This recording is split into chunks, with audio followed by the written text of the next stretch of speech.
Hello and welcome back to the Shutter Sports Refresh. I'm your host Finn Noel, breaking down all of the biggest news in sports from the past week. Let's get right into it. We'll start things off with hockey's Four Nations face-off, where things started off with a bang as Canada and the US played. These two rival nations got into it in the first 10 seconds of the match. There were 3 fights breaking out.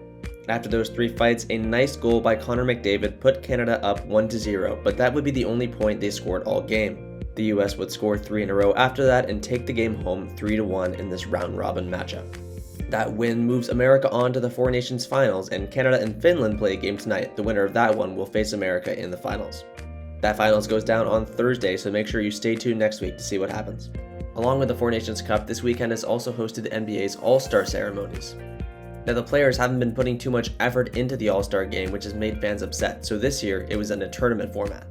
In the Rising Stars tournament that went down on Friday night, the winner of that tournament would be the 4th team and play against the other 3 All-Star teams. It's a little bit confusing, but essentially every NBA All-Star player was split into 3 teams, and then a 4th team came in and that was full of Rising Stars.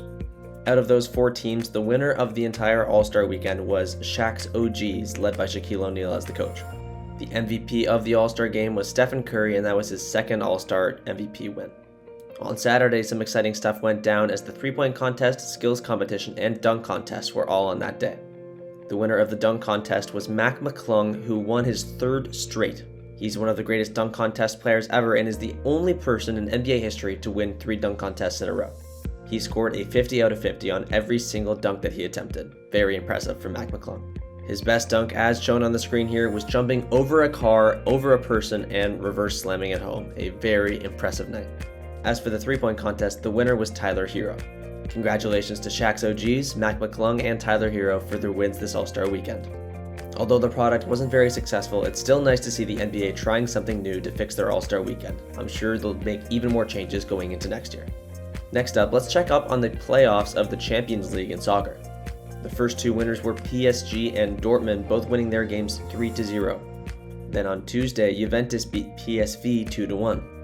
Real Madrid had a crazy comeback win to beat Man City thanks to an 86th-minute game-tying shot by Brahim Diaz, and also a 92nd-minute shot by Jude Bellingham to win the game. Club Brugge beat Atalanta 2-1. Feyenoord shocked Milan, kept them scoreless in the game, and moved on. Bayern Munich beat Celtic, and Benfica beat Monaco 1-0. The second legs of all these matchups are going on Tuesday and Wednesday this week. Let's move over now to the other 5 soccer leagues in Europe and give you a bit of a standings breakdown. Liverpool is still atop in the Premier League. Real Madrid is still on top of La Liga.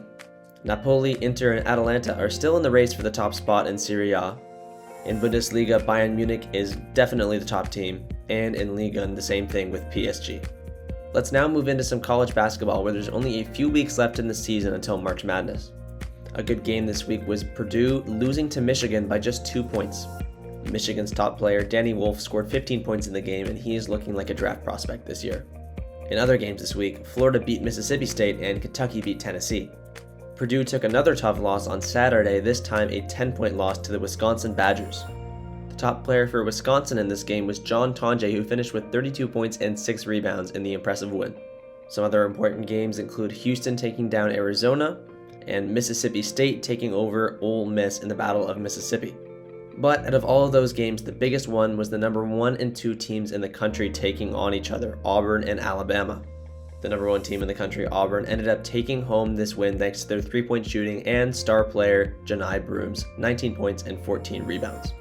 And for our last piece of sports news this week, let's give you a bit of a refresh on the standings of the PWHL. In a bit of a turnaround, the Toronto Scepters won all 3 of their games this week and now find themselves 2nd place in the standings, just behind Victoire de Montréal.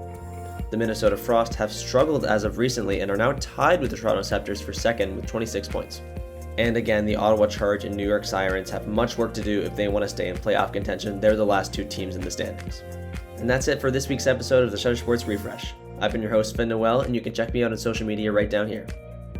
Also, don't forget to check out Shutter Sports Media and our writer for this week, Lucky Roberts. Thank you so much for watching, and have a good one.